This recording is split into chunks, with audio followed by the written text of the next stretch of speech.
Hello everyone, कैसे हैं सभी लोग। तो आज हम लोग करने वाले हैं एनटीपीसी 2026 यूजी लेवल वाले जो अभी लेटेस्ट आपके एग्जाम हुए हैं उनके लगभग 100 सबसे बेस्ट क्वेश्चन को हम लोग यहाँ पे डिस्कस करने वाले हैं। तो सभी लोग वीडियो को लाइक जरूर कर देंगे, शेयर कर देंगे और कमेंट करके बताएंगे कैसी लगी ये क्लासेस। हम यहाँ ये सीखेंगे कि किस तरीके से क्वेश्चन को आपको एग्जाम में लगाना चाहिए जिससे आपका टाइम कम से कम लगे और एक मिनिमम समय में क्वेश्चन को कैसे सॉल्व कर सकते हैं। तो पहला क्वेश्चन जो आपके सामने ये दिख रहा है, ये क्वेश्चन हमारे पास क्या है कि भूतल पे स्थित एक बिंदु से एक वृक्ष के शीर्ष का उन्नयन कोण 30 अंश है। वृक्ष की ओर 10 मीटर चढ़ने पे उन्नयन कोण 60 अंश हो जाता है। वृक्ष की ऊंचाई ज्ञात कीजिए। ऐसे क्वेश्चनों को एग्जाम में आप 1 सेकंड में भी लगा सकते हैं अगर आप पहले से ये हाइट एंड डिस्टेंस वाली मेरी क्लास किए होते तो। जो ये हमारे पास 10 मीटर होता है ना, इसी का सिर्फ आधा कर लेना होता है, √3 से मल्टीप्लाई कर देते हैं और हमारा आंसर आ जाता है 5√3। लेकिन क्यों होता है ऐसा, वो समझना पड़ेगा आपको कि कैसे होता है, इसके पीछे का लॉजिक। तो एक बार हम लोग इसका समझते हैं। पहला तरीका इस क्वेश्चन को लगाने का, कि सबसे पहला तरीका आपको ये समझना होगा कि जैसे हमारे पास इसमें 2-3 केसेस बनते हैं। अगर ये वाली डिग्री बोला 30 डिग्री है, कोई व्यक्ति यहाँ से थोड़ा आगे आया और बाद में ये 60 बन गया, और एक दूसरे के कंप्लीमेंट्री एंगल होते हैं और ये डिस्टेंस हमारे पास कुछ ना कुछ दिया रहता है क्वेश्चन में, क्योंकि अगर ये डिस्टेंस देगा तो बहुत इजी क्वेश्चन हो जाएगा। ऐसे क्वेश्चन भी पूछे गए इस बार आपके एग्जाम में।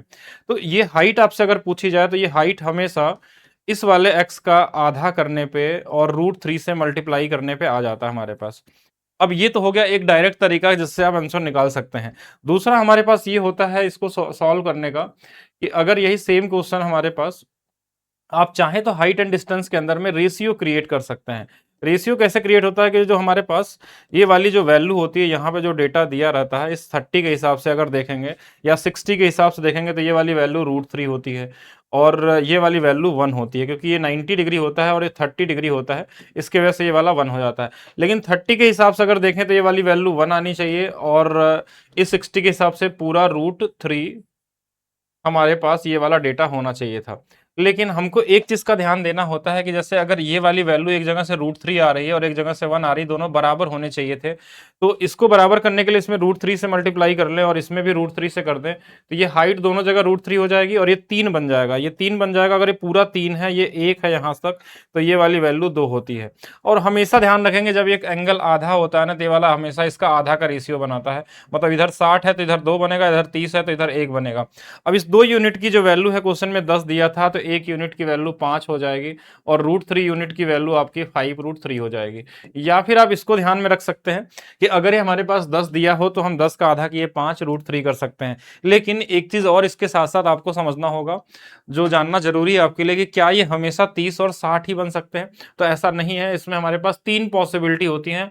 स्पेशली हाइट एंड डिस्टेंस में जो सबसे ज्यादा बार आपसे पूछा जाता है, उन तीनों पॉसिबिलिटी को हम यहाँ लिख देते हैं कि आगे अगर आपके एग्जाम में कोई क्वेश्चन ऐसा बने तो एक तो हमारे पास 30 और 60 डिग्री के साथ बनेगा, ये सबसे ज्यादा आता है। अगर ये वाली वैल्यू x दिया होगा तो ये h पूछा जाता है, तो ये हमेशा x/2 आधा करके सिर्फ √3 से मल्टीप्लाई करना होता है। दूसरा कंडीशन हमारे पास आता है 30 और 45 का बनता है, जो आपके एग्जाम में मिलता है। 30 डिग्री के बाद आने के कुछ दूर आने के बाद ये 45 बन जाता है। तो इस केस में अगर हमारे पास ये वाली वैल्यू x दिया हो और h का मान पूछा जाए हाइट का, तो x का आधा यहां भी करते हैं, लेकिन इसमें √3 + 1 का गुणा कर देते हैं। इस वाले में जैसे √3 से मल्टीप्लाई किए, यहाँ पे √3 + 1 से कर लेते हैं। और एक और कंडीशन समझेंगे इसके अंदर में, जो तीन ही पॉसिबल होता है इस 30, 45, 60 के साथ, कि ये 45 दिया हो और यहाँ पे आने के बाद ये 60 डिग्री बन जाए, और ये वाली वैल्यू अगर x दिया हो और ये वाली h का मान पूछा गया हो, तो इस वाले केस में h की जो वैल्यू होती है वहां भी x/2 होती है। इसमें √3 का भी गुणा होता है और √3 + 1 का भी मल्टीप्लाई करते हैं। यानी पहले वाले में सिर्फ √3 का, दूसरे वाले में √3 + 1 का, 45 60 रहेगा तो दोनों का मल्टीप्लाई करते हैं और ये आंसर हमारे पास क्रिएट होता है। इनका रेशियो मैं बता सकता हूं आपको, लेकिन रेशियो से ज्यादा जरूरी कि आपको आंसर देखते ही क्वेश्चन का आंसर अगर निकालना है, ये तीनों ध्यान रखेंगे। इसके साथ कुछ छोटा सा एग्जांपल और भी आप समझ सकते हैं। जैसे हमारे पास अगर सिर्फ 30 डिग्री वाला एक ट्रायंगल बने तो इसके सामने 1 होता है, तो ये 60 अपने आप हो जाएगा, क्योंकि ये 90 फिक्स है, तो ये वाली वैल्यू हमारे पास √3 हो जाती है सिंगल ट्रायंगल में। दूसरा हमारे पास क्या होता है, 45 का बनता है, 45 45। तो 45 के हिसाब से दोनों एंगल जब बराबर होते हैं तो दोनों भुजाएं बराबर होती हैं। ये 90 डिग्री है, तो अगर हम यहाँ पे पाइथागोरस लगाते हैं तो ये √2 बन जाता है। कभी कभी ये 60 यहाँ दे देता है, तो इस केस में ये √3 इधर आ जाता है इसके सामने वाला, और 30 के सामने वाला 1 यहाँ पे आ जाता है। तो ये हो गया पहला क्वेश्चन, यानी इस क्वेश्चन का आंसर आपके सामने, अगर आप इस चीज को जानते तो 2-3 सेकंड के अंदर लगा सकते थे, क्योंकि 30 के बाद 60 हुआ है, यानी 10 का आधा 5 √3, सिर्फ इतना ही करना था आपके लिए। फिर हम बात करते हैं थोड़ा सा और आगे, नेक्स्ट क्वेश्चन की तरफ चलते हैं हम लोग। नेक्स्ट क्वेश्चन क्या दिया गया है कि चित्रा को 2200 रुपए अंकित मूल्य वाले वाटर कूलर पे 40% की छूट मिलती है, और कार्ड से भुगतान करने पे इसे 20% का अतिरिक्त छूट मिलता है, कुल मिलाकर भुगतान करती है, मतलब कितना भुगतान करेगा, ये आपसे पूछा गया। तो सबसे पहले आपके माइंड में क्या आना चाहिए, मैं बेसिक तरीका भी बताता हूं आपको, कि हमारे पास जो सबसे पहला तरीका होगा इस क्वेश्चन को लगाने का, कि 2200 रुपए हमारे पास थे, 40% की छूट मतलब ये 60% हो गया, और इसके साथ साथ 20% की एक अतिरिक्त छूट का मतलब ये 80% हो गया। इसकी वैल्यू हमको सॉल्व करनी है। अब इसमें हम यूनिट डिजिट का सहारा ले सकते हैं, या फिर हम चाहें तो इस, देखिए सबकी यूनिट डिजिट अलग अलग है, तो हमको पता है ये परसेंटेज जो हमारे पास होता है, ये परसेंटेज जो है ना, इसके 2 जीरो को काट देगा, और ये वाला परसेंटेज इसके 2 जीरो को काट देगा। तो 8 छंग 48, यानी 8 आ जाएगा, और 8 दूना 16, यानी कि ये वाली वैल्यू लास्ट में 6 दे देगा यूनिट डिजिट, और 6 एक ही ऑप्शन में हमारे पास है, ये आंसर हो गया। ये पहला तरीका हो गया इस क्वेश्चन को लगाने का। दूसरा, आप चाहते तो इसको हम नॉर्मली इसको 100 करके इसको काट के भी लगा सकते थे, लेकिन कई सारे लोग ऐसे भी होंगे जिसको सोचने का तरीका थोड़ा बदलेंगे, और अपने स्पीड को थोड़ा और बेहतर बनाने के लिए, जैसे ये 2200 रुपए हमारे पास दिए गए हैं और हमको यही सेम चीज लगाना था, तो इस केस में वे टू हमारा ये बोलता है ना कि डिविजिबिलिटी रूल के बारे में आपको सोचना चाहिए ऐसे क्वेश्चनों में। डिविजिबिलिटी रूल, लेकिन किसका डिविजिबिलिटी रूल लगाना है? जैसे यहाँ पे 3 हमारे पास दिया है, ये देख सकते हैं हम लोग, इसके साथ सबसे इंपॉर्टेंट नंबर इसके अंदर में ये 22 छुपा हुआ है। 22 का मतलब इसके अंदर में 11 से कटने वाला नंबर आएगा, तो 11 से कटने के लिए हमको क्या होता है, जैसे ये वाला 8 है, ये वाला 6 है, कटेगा नहीं। ये 9 है, ये वाला 6 नहीं कटेगा। ये देखिए 6 और ये 5, एक 6, तो ये वाला कट रहा था, यहाँ पे 5, यहाँ पे 6, ये नहीं कट रहा था। ऑप्शन सी, डिविजिबिलिटी रूल से भी आपका आंसर निकल सकता था, यूनिट डिजिट से निकल सकता था, डिजिटल सम से भी आंसर निकाल सकते थे इस क्वेश्चन का। अगर मैं तीसरे तरीके की बात करूं, तो डिजिटल सम हमारे पास क्या होता है, एक ऐसा मेथड कि जैसे अगर हमारे पास 2200 हमारे पास दिया है, इसका 60% और इनटू में 80% है, तो डिजिटल सम क्या बोलता है कि इन दोनों को जोड़ लीजिए, ये 4 आ गया, यहाँ पे 6 आ गया, यहाँ पे 8 आ गया। 8 छंग 48, 48 का मतलब होता है 8 4 12, यानी कि 3, 3 चौक के 12, यानी कि हमारे पास 3 डिजिटल सम हमारे पास मिलना चाहिए। 3 डिजिटल सम मिलना चाहिए, तो यहाँ पे हमने जोड़ के देख लिया कि 3 क्या एक ही ऑप्शन में आ रहा है, 5 5 10 1 11 नहीं होने वाला है, 6 5 11 12 मतलब 3 आता है डिजिटल सम, यहाँ 9 5 1 6 आता, 8 1 9 5 आता, सिर्फ एक ही ऑप्शन, मतलब ये तीनों के तीनों तरीके हो गए जुगाड़ से लगाने वाले क्वेश्चन का तरीका, कि डिविजिबिलिटी रूल, यूनिट डिजिट, या फिर हम डिजिटल सम लगा सकते हैं, जैसा हमको सबसे पहले नजरों में दिख जाए कोई कि कौन से मेथड से जाना है। फिर हम बात करते हैं इनके बेसिक तरीका का। बेसिक तरीका क्या होता है, आप रेशियो मेथड का यूज कर सकते हैं, कि जैसे दिया हमारे पास वे नंबर 4 जो हमारे पास है, कि अगर हम यहाँ पे बात करें कि 40% को हम लिखते हैं 2/5, यानी 5 वाला सामान में अगर 2 की छूट दे देंगे तो 3 में बेचेंगे। फिर दूसरा छूट था हमारे पास 1/5, यानी 5 में से 1 की छूट दे देंगे तो हम 4 में बेचेंगे, यानी कि 25 वाला सामान को हम 12 रुपए में बेचने वाले हैं। अब इस 25 यूनिट की जो वैल्यू हमारे पास है वो 2200 दिया हुआ, 12 यूनिट की वैल्यू हमको निकालना है, ये 1056 आ जाएगी। 25 से कैसे काटेंगे, 2 जीरो जो है ये 4 बार में कट जाएगा, यानी 22 गुणे में 4 गुना पे है, तो इसमें भी हमको 88 का सिर्फ गुणा करना था, 12 अठे 96, 12 अठे 96 और 9 जोड़ देते, ये आंसर हमारे पास मिल जाता। तो एक रेशियो मेथड भी होता है, और इसके साथ साथ आप चाहें तो मैं और पांचवा भी बता सकता हूं कि आप इसमें सक्सेसिव भी लगा सकते हैं। जिनको थोड़ा सा और जानना है वो पांचवा मेथड की तरफ भी जा सकते हैं। पांचवा हमारे पास क्या हो सकता है इस क्वेश्चन को लगाने का, कि 40 की छूट 20 की छूट, तो आप सीधा छूट निकाल लीजिए, 40 प्लस 20 माइनस में 40 गुणे में 20/100। अब देखिए हर क्वेश्चन को ऐसा नहीं कि पूरा लगाना, 60 में से 2 गया हमारे पास 52% आ जाएगा। कितना आ जाएगा, यही तो आ रहा है ना हमारे पास कि 40 20 60 और 8 घट गया 52%, 52% की टोटल छूट दी गई है। 52% हमको क्या करना है, इस 2200 में घटा देना है, या इसका हम 48% भी निकाल सकते हैं डायरेक्ट। तो किसी भी तरीके से लगाएंगे आंसर आपको मिल जाएगा। बाकी और कुछ ज्यादा सोचने की जरूरत नहीं, इतना सफिशियंट है इस क्वेश्चन को लगाने के लिए। मेरे हिसाब से आप यहाँ पे डिविजिबिलिटी रूल चेक कर सकते थे, डिजिटल सम चेक कर सकते थे, यूनिट डिजिट आपके लिए बेहतर होता है एग्जाम में लगाने के लिए। चलिए नेक्स्ट क्वेश्चन पे हम बात करते हैं। नेक्स्ट क्वेश्चन क्या है हमारे पास ऐसे क्वेश्चन का एक अलग वीडियो अभी डाला गया था इनकम एक्सपेंडिचर का, ये उसमें मैंने आपको 4 तरीके बताए हैं इनकम एक्सपेंडिचर वाले क्वेश्चनों को करने का कि कौन सा होगा, कौन सा जेसम मेथड से लगा सकते हैं, परसेंटेज से कैसे लगा सकते हैं, एलिगेशन से कैसे लगा सकते हैं, तो कई सारे बताए हैं। तो उस वीडियो को देख लीजिएगा, इस वीडियो के जस्ट 1-2 वीडियो नीचे होगा। अब यहाँ पे मैं छोटा सा एक मेथड सिर्फ आपको बताता हूँ कि आर का व्यय जो है वेतन 65% है, मतलब वेतन का जो उसका खर्च है वो 65% है। यदि उसका वेतन 10% बढ़ जाता तो उसकी बचत पिछली बचत से इतने रुपए अधिक हो जाती। तो अब उसका व्यय जो है वेतन का 60% है।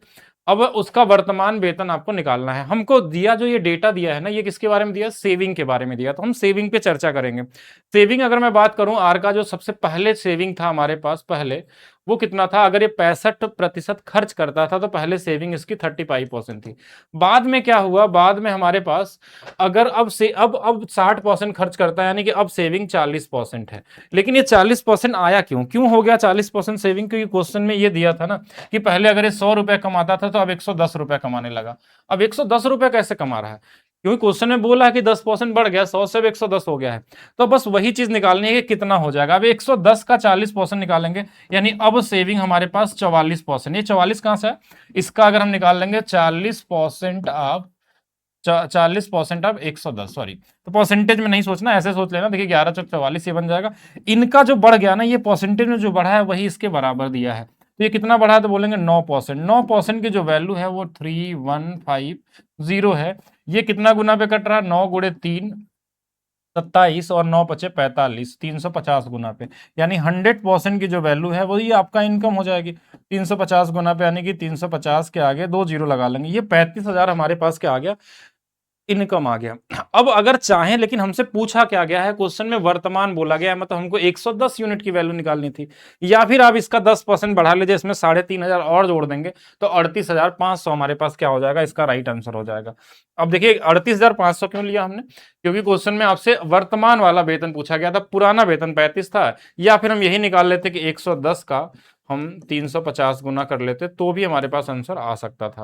अच्छा, एक चीज और समझना था आपको कि इस क्वेश्चन को अगर आप चाहते कि डायरेक्ट लगाना चाहिए कि हमको कैसे निकालना, तो मैं उसका तरीका भी आपको बताऊंगा। देखिए ये तो हो गया बेसिक तरीका, लेकिन एग्जाम में कैसे आपको सोचना है कि डायरेक्ट आंसर कैसे निकलेगा। सबसे पहले तो हमारे पास 2 वेतन की बात की है, दूसरा तरीका इसका देखते हैं। वैसे तो इसके 4 तरीके बताए गए हैं आपको, लेकिन यहाँ पे 2 ही समझेंगे हम लोग। सबसे पहले जो वेतन था वो 100 रुपए था, बाद में 10% बढ़ के 110 हो गया। अब क्वेश्चन में आपसे पूछा गया था बाद वाला वेतन, तो 110, यानी कि इस 11 से कटने वाली 11 की डिविजिबिलिटी रूल आपके पास था यहाँ पे चेक करने के लिए कि अगर 11 की डिविजिबिलिटी वाला कोई एक ऑप्शन आपके एग्जाम में मिल जाता तो वो आंसर आपके लिए हो जाता। हमको ये सब चीजें नहीं करनी थी, मतलब ये तो मैंने बस लगाने के लिए बता दिया क्यों ऐसा होता है। अब यहाँ पे चाहे तो आप जेएसएम भी लगा सकते थे, लेकिन यहाँ पे 11 की डिविजिबिलिटी बड़ी ईजी दिख रही थी। अब हमको 11 की डिविजिबिलिटी बहुत पहले से पता है कि अगर ये दोनों संख्याओं के बीच को जोड़ने पे बीच वाला नंबर आ जाए तो वो 11 से कटने वाला होता है। तो 5 और 3 मिलके 8, यानी 11 से कटने वाला अगर एक ऑप्शन है तो यही आपका क्या होगा? आंसर होगा, जो आप 3-4 सेकंड के अंदर भी कर सकते थे। लेकिन आपको साथ में बेसिक चीजें भी आनी चाहिए कि कैसे होता है। फिर चलिए नेक्स्ट क्वेश्चन की तरफ चलते हैं। हम बात करेंगे यहाँ पे कि 8 आम और 5 संतरे का मूल्य हमारे पास इतना दिया है। तो सबसे पहला तरीका हम बताते हैं जो सभी लोग लगाते हैं कि अगर हम बात करें तो देखिए हमारे पास 5 आम दिया हुआ है और 5 नहीं 8 आम दिया हुआ, तो हम 8x मान लेते हैं, आम को x मान लेते हैं और संतरे को y मान लेते हैं। इनका जो मूल्य है 164 रुपए है। फिर जबकि 5 आम का मतलब 5x और प्लस 8 संतरे की जो कीमत है वो 148 है। अब यहां से आपसे पूछा गया है, देखिए ऐसे केस में हमको क्या दिखता है कि देखिए ये वाला इधर सेम है इधर सेम, मतलब इनको जोड़ देंगे तो 8 5 13, 13x और इधर भी 13y, इसकी जो वैल्यू है 8 4 12 हो जाएगी, 6 4 10 11 हो जाएगी और 2 3 हो जाएगी। यहाँ 13 से काट के देखते हैं कि 13 दूना 26 और यहाँ हमारे पास 13 चौके 52, यानी x प्लस वाई की जो वैल्यू आ गई हमारे पास 24 आ गई। लेकिन क्वेश्चन में पूछा गया था 3 आम और 3 संतरे, यानी इसमें हमको 3 से गुणा करना था, तो इधर भी 3 से गुणा कर लेते और आंसर हमारा 72 आया था। लेकिन ऐसे एग्जाम में नहीं करना था। अगर ऐसे कर रहे हैं तो आप गलत तरीके से करना, कोई फायदा नहीं है, आप हजारों लोगों से पीछे हो सकते हैं। हम बात करते हैं दूसरे तरीके के ऊपर, जो मैंने इसके लिए एक अलग से वीडियो बना के भी डाली थी कि इस तरीके से इक्वेशन वाले क्वेश्चनों को एग्जाम में किस तरीके तरीके से हैंडल करना होता है। ये सारी चीजें मैं आपको यूथ बैच के अंदर भी सिखा रहा हूं, उसमें परसेंटेज में नंबर सिस्टम में बताया गया था ये वाले टाइप। तो यहाँ पे अगर हम बात करता हूँ वे टू की, दूसरे वे का, तो जो पूछा गया ना उस पर चर्चा करते हैं हम लोग। सबसे पहला काम इस टाइप के क्वेश्चन में क्या पूछा गया है कि बोला गया 3 आम और 3 संतरे की कीमत चाहिए। तो हमने देखा कि 3 इसके अंदर में कॉमन है, तो 3 से कटने वाला ऑप्शन अगर एक है एग्जाम में तो आपका आंसर आ गया। फिर आप सबसे आगे हैं, क्योंकि 3 से कटने वाला हमारे पास एक ही ऑप्शन ही था, तो हमको ये सब चीजें करने की जरूरत नहीं थी कि हम बेसिक से जाएं और लगाएं और टाइम अपना वेस्ट करें। तो इसमें दूसरा अप्रोच आपके लिए सबसे बेहतर था। अगर ये ऐसा ऑप्शन नहीं होता, मान लीजिए बहुत जगहों पर देता है, बहुत जगहों पर नहीं भी देता है, अप्रोक्सीमेशन भी लगता है, बहुत सारी चीजें इसको करने के, जो चीज मैंने एक अलग से वीडियो में सिर्फ इसी टाइप के क्वेश्चन को करना कराया है, अल्ट्रा फास्ट सोल्यूशन क्लास 2 या 3 में जब भी होगा उसको जरूर चेक कर सकते हैं आप लोग। चलिए बात करते हैं नेक्स्ट क्वेश्चन की तरफ। नेक्स्ट क्वेश्चन में क्या दिया गया है, देखने में ऐसा लग रहा है कि बहुत बड़ा सा क्वेश्चन होगा या फिर टाइम लगेगा, लेकिन एक्चुअल में ऐसा होता नहीं है। एग्जाम में हर एक क्वेश्चन में कोई ना कोई लूप होल दिया रहता है, सिर्फ आपको उसको ढूंढना होता है कि किस तरीके से आप उस क्वेश्चन को ढूंढें और आंसर निकाल लें। अगर आप इस चीज को ढूंढना सीख गए तो आप पूरी तरीके से मास्टर बन सकते हैं मैथ्स के अंदर में। अब देखिए यहाँ पे क्या हमारे पास है, अगर इसको सीखा जाए तो क्या दिया है, एक जोड़ी जूते का अंकित मूल्य दिया है 2800, उस पर 18% का छूट दी जाती है। विशेष ऑफर के तहत एक ग्राहक छूट प्राप्त करके 5 जोड़ी जूते खरीदता है और उस छूट प्राप्त मूल्य के 50% छूट पे अतिरिक्त 2 जोड़े मिलते हैं। ठीक है, ये अलग से एक छूट दिया हुआ है। ग्राहक के लिए 7 जोड़ी जूतों का कुल मूल्य क्या होगा। हमारा सबसे पहला टारगेट होना चाहिए, मैं इसमें यही बताऊंगा कि पूछा गया है कि 7 जोड़ी, ये 7 बड़ा इंपॉर्टेंट नंबर होगा इस क्वेश्चन के लिए, क्योंकि आपके एग्जाम का ही पूछा हुआ क्वेश्चन है, डेट भी आपका लिखा हुआ है। 7 जोड़ी शू का कीमत आपसे पूछा गया है। अब इसकी कीमत जो भी हो, लेकिन जो आंसर आएगा ना वो 7 से कटने वाला होगा। डिविजिबिलिटी रूल यहाँ पे काम करेगी अगर एक ऑप्शन होगा तो, अगर एक ऑप्शन नहीं होगा then go with basic method या फिर और डिजिटल सम, यूनिट डिजिट जो भी लगाना है वो बाद की बात है। लेकिन सबसे पहले हम क्या करेंगे 7 से। 7 के डिविजिबिलिटी रूल में हम क्या करते हैं कि हम 3-3 का पेयर भी बना के चेक कर सकते हैं। जैसे 3-3 का पेयर बना सकते हैं, इधर 3 नहीं है तो 3-3 का, आपस में डिफरेंस निकाल सकते हैं इनका। ठीक है, आपस में इनका डिफरेंस निकाल सकते हैं कि जैसे 667 हमारे पास है, इसके अंदर में 13, देखिए 13 के लिए हमने कई सारे बताया है कि 13 का 4 गुना करके भी निकाल सकते हैं और कई अप्रोच होते हैं। तो अगर मैं इसमें घटा लूं तो हमारे पास कितना आ जाएगा, ये वाली वैल्यू हमारे पास 4 आ गई, ये वाली 5 आ गई, 6। अब इसको चाहे तो 13 से सीधा काट लीजिए, 13 पचे 65 नहीं कटने वाला है। जैसे यहाँ पे देखेंगे तो 876 हमारे पास है, 13 घटा लेंगे तो यहाँ 3 बचेगा, यहाँ पे 6 बचेगा, ये वाला ये हमारे पास 13 13 छंग 78 हो जाएगा, यहाँ पे 6 2 8 नहीं कटने वाला है। इस वाले में देखें तीसरा वाला ऑप्शन 7 7 6 और 13, यहाँ 3 आएगा, यहाँ पे हमारे पास 6 आ जाएगा, यहाँ पे हमारे पास 7 आ जाएगा। तो ये वाली वैल्यू 13 का हमारे पास कर लिया, 13 था ना हमारे पास, तो ये 6 और ये हमारे पास 3 होगा, 6 होगा और 7 हो जाएगा। तो 13 65 और बचा हमारे पास कितना, यहाँ पे 65 के बाद एक और हमारे पास 11 है, तो 6 और 11 113 है। ये भी नहीं कटने वाला दिख रहा है। और बाकी अगर मैं इसको भी चेक कर लूँ तो 13 से 13 कट जाएगा, 13 बचे 65 हो जाएगा, 2 बच जाएगा। तो ये वाली वैल्यू 13 से कटने वाली दिख रही है हमको, ये तो कट रही है ना, 13 है, 13 बचे 65, 13 दूना 26। यहाँ पे देख लेते हैं 13 13 और 65 हमारे पास 2 और ये वाला नंबर हमारे पास नहीं रहता, यानी कि ऑप्शन नंबर डी इसका क्या होगा, सही आंसर होगा। और डिविजिबिलिटी रूल आप किस तरीके से चेक करते हैं, देखिए बहुत छोटा नंबर है तो आप डायरेक्ट भी दे सकते हैं। 13 की डिविजिबिलिटी के लिए कई सारे तरीके आते हैं, उनको आपको देखना है, उसके हिसाब से आप आंसर निकाल सकते हैं। एक बार इसको चेक कर लीजिएगा, जरूर रीचेक कर लीजिएगा कौन सा वाला 13 से कटने वाला ऑप्शन है। ठीक है, चलिए नेक्स्ट क्वेश्चन की तरफ चलते हैं हम लोग। एक पार्क को समकोण त्रिभुज के आकार में बनाया गया है, जिसकी 2 छोटी भुजाओं का माप दिया है 13 84। अच्छा, कभी भी समकोण त्रिभुज में ट्रिपलेट देता है ना, एक 13 है, एक 84 है, तो ये वाला अगला एक के डिफरेंस पे आता है। अगर ये ऑड नंबर है तो ये 85 होगा। जैसे कैसे, 5 है, 12 दिया है तो एक देखिए ऑड नंबर है तो ये वाला 13 हो जाएगा। जैसे अगर 7 दिया है ऑड नंबर है, अगर एक 24 होगा तो एक इसके एक डिफरेंस में 25 आ जाएगा। कोई भी नंबर लेके देख लीजिए, जैसे 9 है, अगर एक हमारे पास 40 दिया है तो ये वाला हमारे पास कितना आ जाएगा, 41 आ जाएगा। 11 दिया है तो 11 के साथ 60 और 61 आता है, एक का डिफरेंस बनता है इधर। अगर ऑड नंबर के साथ होता है तो जैसे 3 के साथ भी देखिए 3 है तो 4 5 आएगा, ये ऑड है तो 4 5 एक के डिफरेंस पे आएगा। तो ऐसे 84 था तो ये क्या होगा, 85 होगा। ये तो बात हो गई नॉर्मली ट्रिपलेट की बात होगी। फिर हम बात करते हैं कि राइट एंगल ट्रायंगल में हमारे पास बड़ी भुजा ये वाली होगी तो ये 85 हो जाएगी, ये 13 है, ये 84 है, किसी को भी लिख सकते हैं। राइट एंगल ट्रायंगल में 90 डिग्री होता है। अच्छा, क्या पूछा गया है, 2 मीटर की एक समान चौड़ाई वाला एक वृत्ताकार ट्रैक इस प्रकार बनाया गया है कि इसकी बाह्य सीमा त्रिभुजाकार पार के परिवृत्त के साथ समपाती है। ओके, इस वृत्ताकार ट्रैक की आंतरिक सीमा की परिधि ज्ञात कीजिए, आंतरिक सीमा की परिधि ज्ञात कीजिए। ओके, अब देखिए मान लीजिए ये क्वेश्चन में बोला गया ना कि ये इस तरीके से इस पे क्या बनेगा, ये हमारे पास क्या बन सकता है, इसका परिवृत्त बन सकता है। परिवृत्त जो होता है ना, इसका सेंटर यहाँ पे होता है और इसका जो रेडियस होता है वो कैपिटल जो आर होता है वो हमारे पास हाइपोटेनस बाई 2 होता है। यानी कि अगर मैं बात करूं हाइपोटेनस अगर 85 है तो 85/2 हो जाएगा, और ये हमारे पास 42.5 हो जाएगा, 42.5 हो जाएगा। तो ये वाली वैल्यू तो हमारे पास आ गई, इसकी सरकम रेडियस आ गई। और अगर सरकम रेडियस पता तो क्वेश्चन में बोला कि 2 मीटर का डिफरेंस पे इस पे पार्क बनाया गया है, यानी जो भी रास्ता बनाया गया, यानी कि 2 मीटर ऐसे, अगर मान लीजिए ऐसे हमने बनाया होगा, कहीं से भी बना होगा, तो ये 2 मीटर का है, तो अगर इसका रेडियस निकालना होगा जो ये वाला है, वो इससे 2 कम हो जाएगा, बस 2 कम हो जाएगा, यानी कि हम इसमें कितना कर लेंगे, 40.5 हो जाएगा। ये हमारे पास क्या हो जाएगा, इसका रेडियस हो जाएगा। अब परिधि पूछा गया है तो 2 पाई आर होगा, तो ये हमारे पास 2 गुणे में पाई गुणे में 40.5 हो गया, तो ये 81 पाई हमारा क्या होगा, यहाँ पे राइट आंसर होगा। कौन सा वाला, पहला वाला आपका क्या होगा, यहाँ पे राइट आंसर होगा। बाकी आप 9 की डिविजिबिलिटी भी चेक कर सकते थे।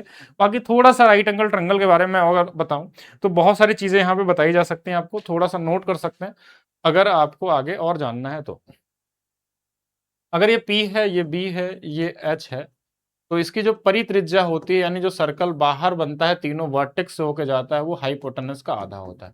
अगर सर्कल कोई इसके अंदर में बनता है, यानी अंदर से टच कर रहा है, अगर इसका पूछा आता है, ये अंत त्रिज्या जो होती है ये होता है P + B - H/2 होता है। और R की वैल्यू आप चाहें तो डेल्टा बाई S से भी निकाल सकते हैं, ये दोनों काम करेगा, लेकिन राइट एंगल ट्रायंगल में ये वाला ज्यादा ईजी रहता है हमारे पास। ठीक है, और अगर इसके बीच में चाहें तो बहुत सारे रिलेशन बनते हैं, आर और कैपिटल आर का भी रिलेशन बनता है, लेकिन मेरे हिसाब से उस पर क्वेश्चन तो आपके एग्जाम में नहीं पूछे जाने चाहिए, क्योंकि कॉमन क्वेश्चन ही आपके एग्जाम में मिलते हैं। क्योंकि अगर रिलेशन बनाना चाहे तो मैं बना सकता हूं, अगर आपको चाहिए, देखिए P + B - H है, तो यहाँ पे देखिए अगर मैं इसको बाई टू अलग अलग कर लें, तो ये जो H/2 था ना, ये क्या था, R था, तो इसके जगह पे R लिख सकते हैं, यानी कि R P + B/2 माइनस में R इधर आ जाएगा, यानी कि अंत त्रिज्या और परित्रिज्या का जो योग होता है वो परपेंडिकुलर और बेस के जोड़ का आधा होता है, या इसका 2 इधर, ये भी क्वेश्चन यहाँ से बन सकता है कि अगर आपको अंत त्रिज्या और परित्रिज्या के योग को पूछा जाए। बाकी बनाना चाहे तो और बहुत सारा चीज के अंदर में निकाल सकते हैं, लेकिन शायद आपके लेवल के हिसाब से तो नहीं होना चाहिए। यहाँ अगर H था, यहाँ H था, तो हमने क्या कर दिया, इसको हम +H बना के -2H अलग से लिख सकते हैं। लिख सकते हैं क्या, देखिए ये H में से -2 जाएगा तो ये वापस यही वाला फार्मूला बन जाएगा, और जो नीचे में 2 था उसको हमने 2 ऐसे भाग दे दिया।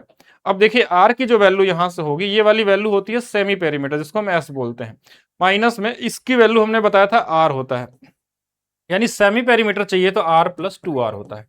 ये भी एक रिलेशन बन सकता है।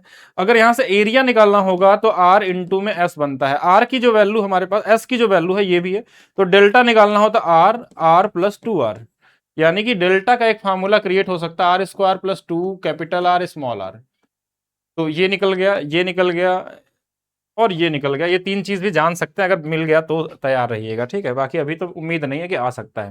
बाकी अगर आपको 2025 और 26 के लेटेस्ट क्वेश्चन जितने भी अभी पूछे गए हैं उनका आपको बेहतर सोल्यूशन चाहिए कि कैसे आपको एग्जाम में लगाना, सबसे इजीएस्ट तरीका क्या हो सकता है, तो आप डाउनलोड कर सकते हैं maths by DP sir official app, जिसपे आपको संपूर्ण बैच मिलेगा। संपूर्ण बैच के अंदर में हमारे पास क्या है कि जो अभी लेटेस्ट वाले जितने पेपर हुए, technician group D, ALP, UPSI वाले, सीजीएल वाले अभी कराए नहीं गए, बाकी इसमें चल रहे हैं और हो भी गए हैं मैक्सिमम चीजें।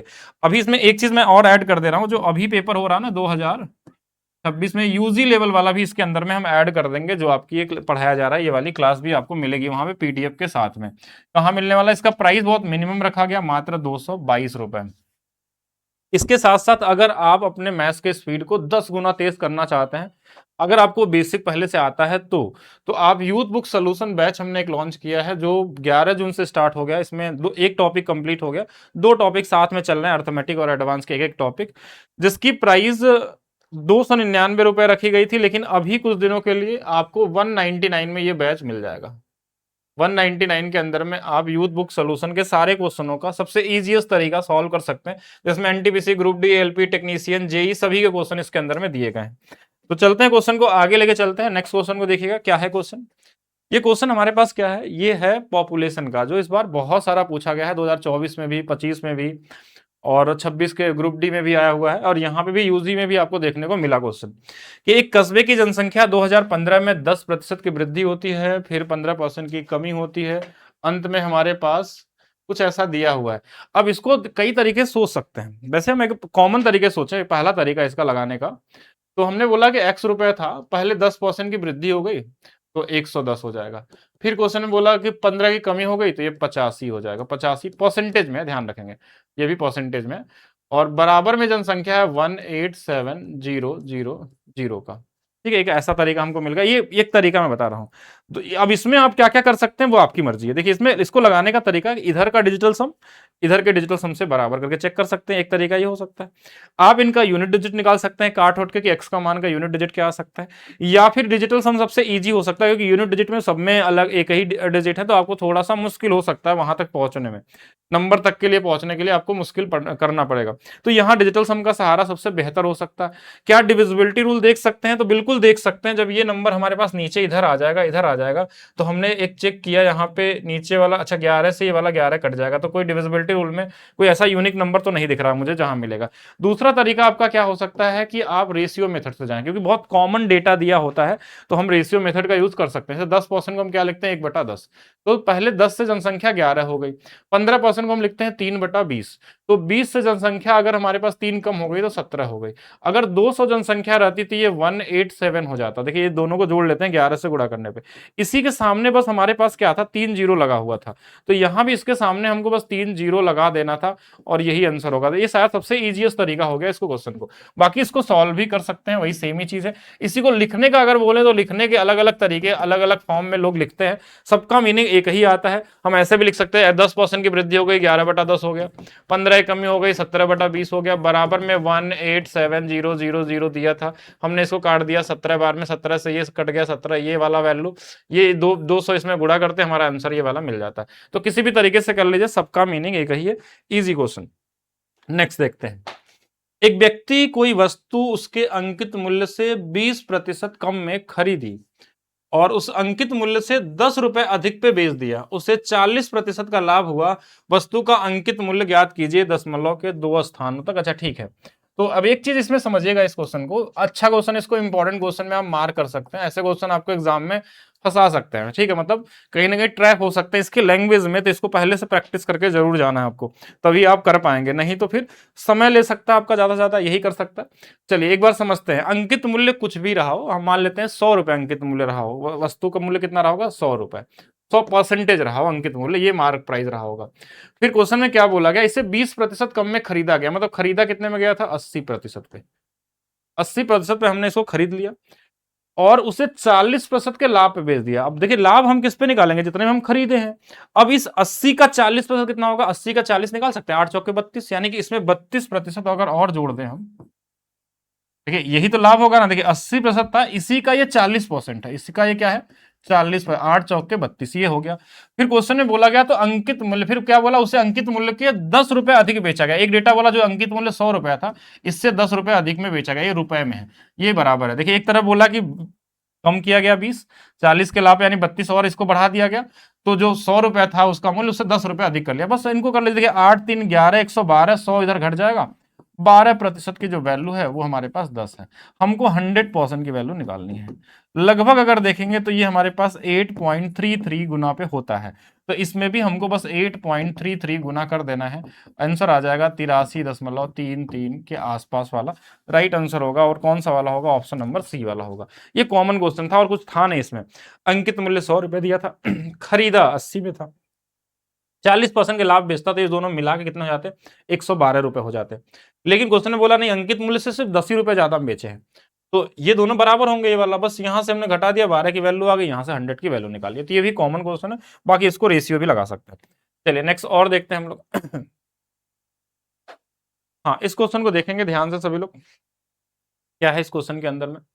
अगर इस क्वेश्चन में मैं बात करूं तो क्या दिया है कि लेखराज एक वस्तु को 25% के लाभ में बेचता है। इसका मतलब सीपी और एसपी का अनुपात तो दे दिया आपको। सीपी एसपी के अनुपात में हमारे पास क्या डेटा में है कि 4 वाले वस्तु को ये 5 रुपए में बेचता है। 4 रुपए वाले वस्तु को 25% का लाभ का मतलब ही क्या होता है, हमारे पास जो 4 रुपए का सामान है उसको हम 5 में बेचते हैं।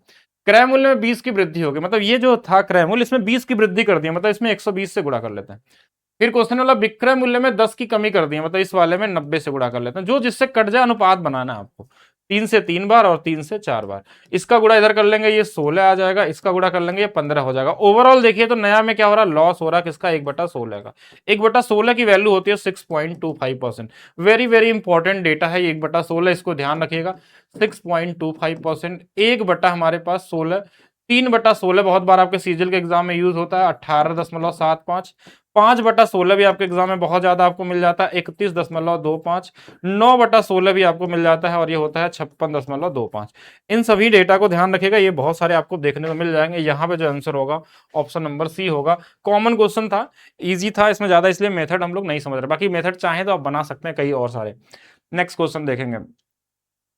एक कॉलेज में विज्ञान और कला के विद्यार्थियों का अनुपात 3 बैचों में प्रत्येक में अलग अलग अनुपात है। जैसे ए में हमारे पास कितने का अनुपात है, 5 और 8 का, बी में 7 और 11 का, और सी में हमारे पास 3 और 5 का। किस बैच में विज्ञान विद्यार्थियों का सर्वाधिक अनुपात है? अगर मैं बात करूं तो विज्ञान विद्यार्थी ये 5 है, तो टोटल 5/8 इसमें हो जाएंगे। बी वाले में क्या है, 7 बटे में हमारे पास 11 है। सी वाले में हमारे पास 3 बटे में हमारे पास 8 है। 3/8 नहीं, 3/5 है। टोटल से भी कंपेयर कर सकते हैं, उससे भी आंसर आ जाएगा। अगर चाहे तो इसको 5/13 भी कर सकते थे, 7/18, उससे भी आंसर आएगा, इससे भी आएगा, सेम ही चीज है। बस इसमें इस रेशियो में आपको ये ढूंढना है कौन सा रेशियो सबसे बड़ा है, यही तो सबसे ज्यादा बताएगा। अभी अभी बताया हमने कि 1/8 की वैल्यू कितनी होती है, अच्छा नहीं इसका नहीं बताया था, 12.5%।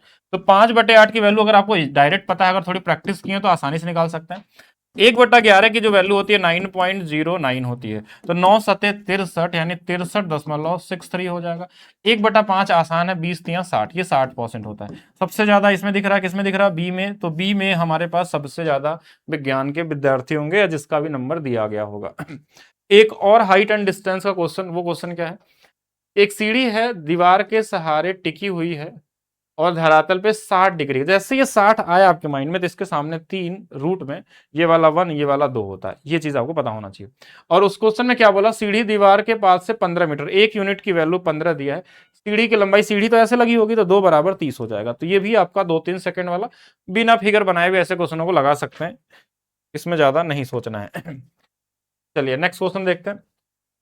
एक व्यापारी जो है 2400 रुपए का माल खरीदता है और वह माल का 1/3 भाग 20% के लाभ पे बेचता है। तो हमने देखा कि 1/3 भाग, 1/3, इसका पहला तरीका, मैं कई सारे अप्रोच बता सकता हूं, इसको आप एलिगेशन से, इसको जेएसएम से, इसको रेशियो से, इसको वैल्यू मान के लगा सकते हैं। सबसे पहला तरीका जो सबसे जल्दी आंसर देता है वो क्या होता है हमारे पास, 1/3 भाग बोला तो 1/3 कर लीजिए, 20% के लाभ पे 20 से गुणा कर लीजिए। फिर बोला माल का 1/4 प्लस 1/4 भाग 10% के हानि पे, 10% के हानि पे। फिर उसके बाद बोला शेष माल को क्रय मूल्य बेचा। देखिए क्रय मूल्य बेचने पे हमको इसको लिखने की जरूरत नहीं है, क्योंकि जब आप किसी चीज को क्रय मूल्य बेचते हैं तो वहां लाभ हानि होता ही नहीं है, 0% का लाभ हानि। मान लीजिए 10 रुपए का सामान 10 में बेचेंगे, तो ओवरऑल जो लाभ हानि प्रतिशत है इससे कोई डिसाइड नहीं होने वाला, तो उसकी कोई जरूरत है ही नहीं। बस इसी को सॉल्व कर लेना, आपको सिर्फ इतना ही सॉल्व कर लेना है और यही आपका आंसर हो जाएगा। ये 20/3 आ जाएगा। माइनस में ये 2 से 2 बार, 2 से 5 बार, -5/2 है। तो ये हमारे पास 40 और 15, तो 25/6 हो गया। 4 सही 1/6% हो जाएगा। 4 सही 1/6 की हानि नहीं है हमारे पास, 4 से 1/6 का लाभ होगा इस क्वेश्चन में। क्या होगा, क्योंकि पॉजिटिव आंसर आएगा तो लाभ होगा, नेगेटिव आता तो होता। बाकी आप चाहें तो इसको रेशियो मेथड से भी कर सकते हैं। रेशियो मेथड में क्या होता है कि हम कोई एक नंबर एज्यूम कर लेते हैं, जैसे 1/3 बोला है, 1/4 बोला है, तो 4 और 3 से कटने वाला नंबर हम मान लेते हैं कि 12 था समान। बोला अब 12 में 1/3 अगर निकालेंगे, इसका 1/3 1/3 निकालेंगे तो ये 4 आएगा। इसका 1/4 निकालेंगे तो अनुपात बना रहे हैं, तो ये 3 आ जाएगा। 4 ये हो गया, 3 7 हो गया, तो बचा कितना, ये 5 हो जाएगा। टोटल कितने लोग हैं, 4 3 7 5 12 ये था। इसको बोला गया 20% के लाभ पर, इसको 20% के लाभ पर, दूसरे को 10% के हानि पे, इसको 0% के लाभ पर। ये टोटल की वैल्यू चाहिए, गुणा कर लीजिए। 20 चौके 80 -30 + 0 बराबर में 12x। तो ये 30 घट जाएगा, यानी 50/12 हमारे पास क्या होगा, इस x का मान होगा। थोड़ा छोटा कर लेंगे तो वही सेम ही चीज आएगा, 4 सही 1/6% आ जाएगा इसको काटने के बाद। तो ये वैल्यू हमारे पास क्या आ गई कि आप रेशियो से भी क्रिएट कर सकते हैं, ऐसे भी कर सकते हैं। अगर और बेसिक से चाहते हैं तो इस 2400 का भी यूज किया जा सकता है क्वेश्चन में, लेकिन जब क्वेश्चन में आप अर्थमेटिक सॉल्व कर रहे हो और परसेंटेज में आंसर अगर हमको चाहिए तो हमको एग्जैक्ट डेटा की बहुत ज्यादा जरूरत पड़ती नहीं है, या पड़ती ही नहीं, अगर आप चाहें तो बिना उसके भी लगा सकते हैं। चलिए नेक्स्ट क्वेश्चन और देखते हैं। अब एक चीज आपको पढ़ाई गई है अभी यूथ बुक वाले सोल्यूशन में हम लोग पढ़ रहे थे, वो क्या था कि अगर हमारे पास a plus B plus C का मान 0 होता है तो A cube plus B cube plus C cube की जो वैल्यू होती है वो 3abc होता है। ये क्या होता है? 3abc। तो हमने यहां ध्यान से देखा तो ये ए cube B cube C cube दिख रहा हमको यहाँ पे। एक बार 23 का क्यूब है, -14 है, माइनस, तो अगर इनको आप जोड़ के देखेंगे भी ना, ऐसे जोड़ने की जरूरत है नहीं, आपको दिख जाना चाहिए इसकी वैल्यू 0 होगी। इनको जोड़ने पे हमारे पास 0 आ रहा है, इसका मतलब इसका आंसर आएगा 3। 23 गुणे में -14 गुणे में -9, माइनस माइनस प्लस हो जाएगा। लेकिन क्या इसको मल्टीप्लाई करना चाहिए आपको एग्जाम में? नहीं। अगर आप मल्टीप्लाई कर रहे हैं तो आप टाइम वेस्ट कर रहे हैं अपना एग्जाम में, क्योंकि इसके अंदर में डिविजिबिलिटी रूल लगेगा, क्योंकि 9 है यहाँ पे। तो 9 से कटने वाला नंबर ढूंढ सकते हैं, 7 से कटने वाला नंबर है, 23 से कटने वाला है, 3 से है, तो 9 सबसे आसान है, तो आसान वाले को सबसे पहले पिक करिए। तो 9 की डिविजिबिलिटी रूल देखिए, 9 कट जाएगा, 8 4 12 8 20 नहीं कटने वाला, 8 1 9 कट जाएगा, 8 5 13 नहीं कट जाएगा, 8 2 10 5 15 नहीं कटेगा, 3 नहीं कटा तो एक तो कट ही जाएगा, ये वाला 6 4 10 18 ये वाला कट गया, और यही वाला आंसर होगा। और आप चाहे तो इसमें आप यूनिट डिजिट का भी सहारा ले सकते हैं। क्यों? क्योंकि इन सबके यूनिट डिजिट अलग अलग हैं, तो आप डिविजिबिलिटी रूल के अलावा यूनिट डिजिट आपके लिए आसान पड़ सकता था कि 9 गुणे 4 36, 6 6 गुणे 3 8, 8 गुणे 3 24, लास्ट में 4 आता। तो हम यूनिट डिजिट करते तो थोड़ा और जल्दी बन सकता था। यहाँ पे दो ऑप्शन हो गए आपके पास कि आप डिविजिबिलिटी रूल देख सकते थे, डिविजिबिलिटी रूल, और ये हमारे पास क्या था, 9 का, 7 का और 23 का, और इसके अलावा आप यहाँ पे यूनिट डिजिट का भी सहारा ले सकते थे, और इसके अलावा आप चाहें तो मल्टीप्लाई भी कर सकते थे बेसिक तरीके से। बाकी ये चीज आपको पता होनी चाहिए, तभी इसका यूज कर पाएंगे आप अच्छे तरीके से। कभी कभी इसको ऐसा भी लिख देता है, A square upon B C, B square upon C A, and C square upon A B, और इसकी वैल्यू ये 3 हो जाती है, ये भी रहता है। बाकी इसमें बहुत सारी पॉसिबिलिटी है, इसको अगर आप पढ़ना चाहें तो कम से कम 1 से 1.5 घंटा सिर्फ हम इस मुद्दे पे बात कर सकते हैं, इतने सारे क्वेश्चन इसके अंदर में बन सकते हैं। ठीक है, चलिए आगे चलते हैं नेक्स्ट क्वेश्चन की तरफ। भाग के एक प्रश्न में भाजक भागफल का 14 गुना है, तो सबसे पहले समझिएगा, इसको लगाने का मैं पहला तरीका बता रहा हूं, कैसे आप इसको पहले सोचेंगे। इजीएस्ट तरीका, सबसे पहले हमारे पास किसका है, ये भाजक है, हम इसको ऐसे लिख लेते हैं। वैसे यहाँ लिखना नहीं आपको एग्जाम में, बस यहाँ समझाने के लिए लिख रहा हूँ, क्योंकि लिखने में भी तो समझ आता है आपका ना। भाजक भागफल का 14 गुना है, तो ये 14 और 1 का अनुपात है। फिर यही बोला गया था जो भाजक हमारा है, ये शेषफल की बात अगर हम करेंगे, शेषफल की बात, तो उसका 5 गुना है। तो हमने एक चीज पाया इस क्वेश्चन में कि यहाँ पे जो भाजक है ना, दोनों जगह सेम है, तो ये दोनों सेम होने चाहिए। तो इस वाले में 5 से गुणा कर लिया हमने, और इस वाले में 14 से गुणा कर लिया। क्यों? क्योंकि ये दोनों बराबर हो जाएंगे। देखिए ये 70 और 5 का रेशियो, और ये वाला हमारे पास 70 और 14 का रेशियो। अब हमारे पास ये तीनों अनुपात आ चुके हैं, कौन कौन? भाजक, भागफल और शेषफल। ठीक है, इतना तो समझ जाएंगे आप लोग। तो ये वाला 70 आया है, ये वाला 5 आया है, और ये शेषफल 14 आया है। इसमें किसकी वैल्यू दी है क्वेश्चन में? 56 जो दिया है ना, रिमाइंडर इसका दिया है 56। तो ये इसका 4 गुना पे है, तो 4 गुना कर लेंगे तो ये वाला कितना आ जाएगा? 20। 4 गुना कर लेंगे तो ये 28 आ जाएगा। अब हमको भाज्य अगर पूछा जाए, इसमें क्या पूछा जाए, भाज्य, अगर इसमें से कोई पूछता तो आंसर आ चुका होता। अगर भाज्य पूछा जाए तो हम क्या करते हैं, इन दोनों का गुणा करके इसको जोड़ लेते हैं। 28 दूना हमारे पास 5600, और प्लस और 56 और जोड़ लेंगे, यानी कि पहला वाला आपको आंसर दिख रहा है यहाँ पे, ध्यान से देखिएगा, तो ये आंसर हो जाएगा। तो ये पहला तरीका हो गया। अगर इसको और चाहें तो आप नॉर्मल कॉमन तरीके से, जैसे सभी लोग लगाते हैं वैसे भी आप इसको क्रिएट कर सकते हैं। वो क्या होगा कि आप एक नॉर्मली ऐसे बना लीजिए कि जो हमारे पास ये वाली वैल्यू थी x था, ये रिमाइंडर हमारे पास 14 दिया था, और कुछ दिया था नहीं, हाँ, और दिया था जो शेषफल का ये 5 गुना है, तो ये 70 होगा। इसका ये 14 गुना है, मतलब ये वाला हमारे पास 14 गुना है, तो ये हमारे पास 5 होगा। अब अगर x की वैल्यू चाहिए तो हम वही सेम चीज कर सकते हैं, 70 गुणे में 5, अच्छा नहीं, कुछ उल्टा लिख दिया मैंने क्या, 5 गुना तो नहीं, ये 56 दिया था ना, तो 56 दिया था, इस 56 का 5 गुना यहाँ करके लिखना पड़ता। ये 56 का 5 गुना ये हमारे पास 280 होता, और इसका ये 5 गुना जब करते तो ये हमारे पास 20 20 14 गुना ना, 7 दूना 14, यानी कि 14 गुना 20 बनता। तो हम इसको सॉल्व करते हैं तो हमारे पास 280 का 20 गुना प्लस 56 यहाँ से भी निकालते तो भी आ सकता है। दूसरा तरीका भी ठीक ही है, इससे भी कर सकते हैं, उतना ही टाइम मिलने वाला है। बाकी थोड़े अच्छे क्वेश्चन मिलते हैं तो हम इसको यूज करते हैं। चलिए नेक्स्ट क्वेश्चन देखते हैं हम लोग। नेक्स्ट क्वेश्चन हमारे पास क्या है कि एक, यदि ए वर्तमान आयु बी की वर्तमान आयु से 5 वर्ष अधिक है, बी की जो आयु है 15 वर्ष, अगर बी की आयु दे ही दिया है तो क्वेश्चन में कुछ बचा नहीं 15 वर्ष, तो जो ए की आयु होगी इसका डबल कर देंगे 30, इससे 5 वर्ष अधिक है, यही तो क्वेश्चन में बोला गया है कि ए की वर्तमान आयु बी के दोगुने से 5 वर्ष अधिक है। तो ये इजी क्वेश्चन था, इसमें ज्यादा दिमाग नहीं लगाना है।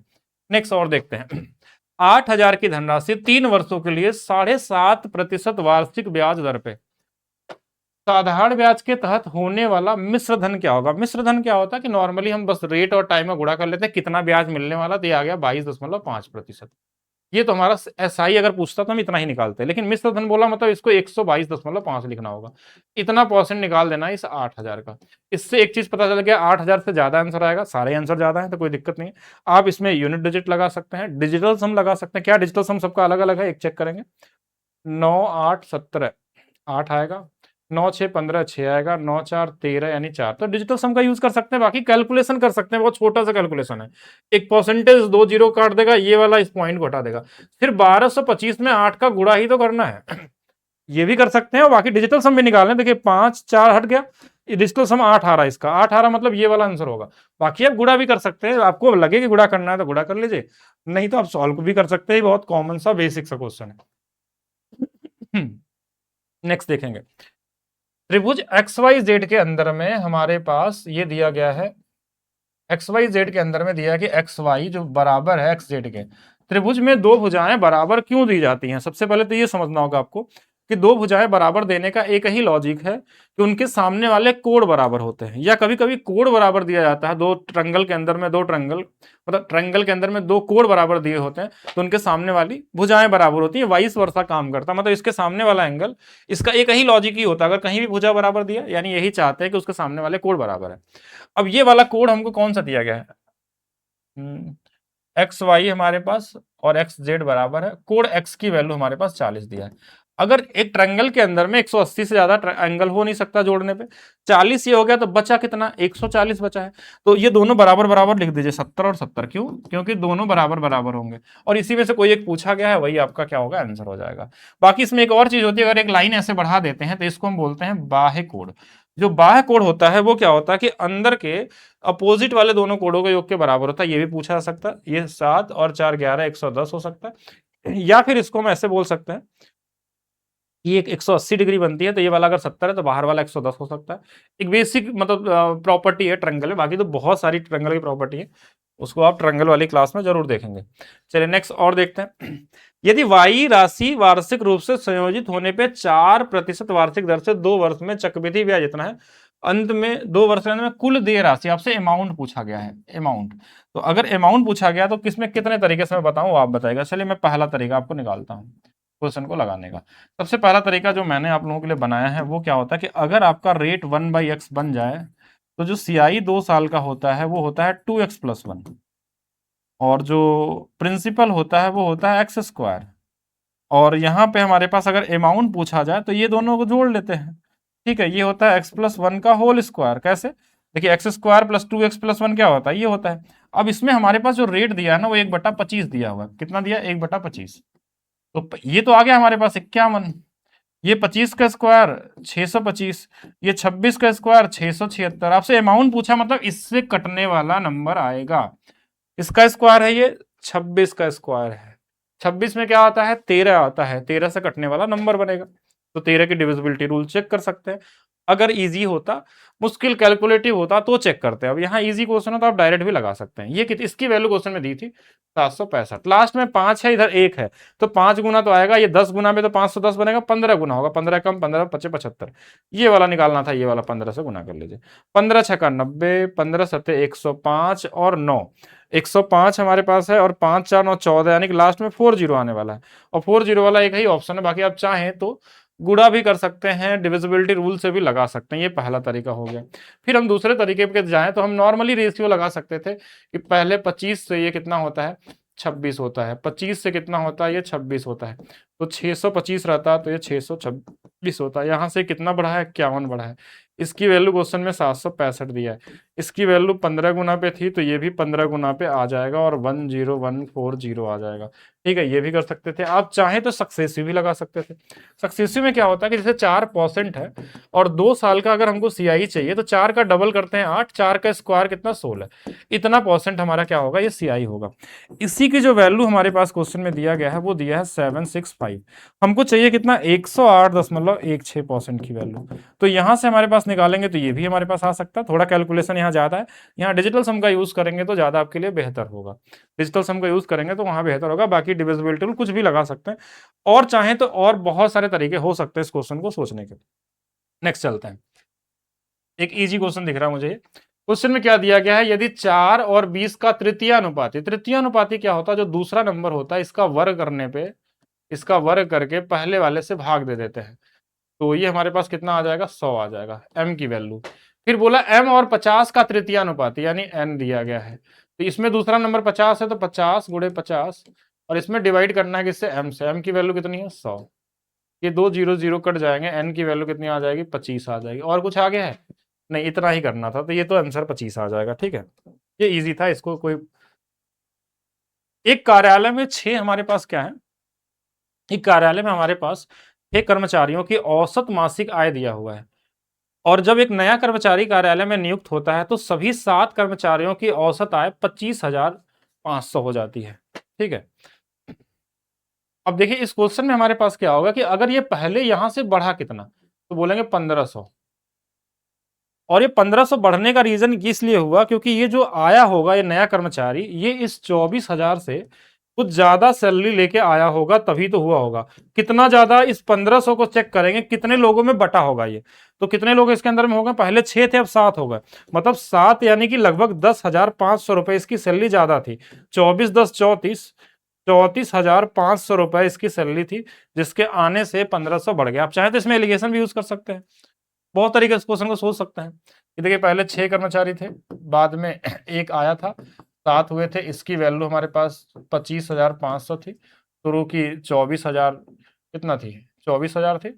इसकी वैल्यू हमको निकालनी है, तो इसमें जेसन एलिगेशन कई तरह मेथड से लगाया जा सकता है, लेकिन ये मेंटली वाला इनकमिंग वाला मेथड सबसे बेहतर है कि कोई भी ग्रुप में अगर शामिल होता है तो जो औसत है उससे ज्यादा लेके आया होगा तभी औसत बढ़ता है। तो यहाँ औसत बढ़ा है 1500।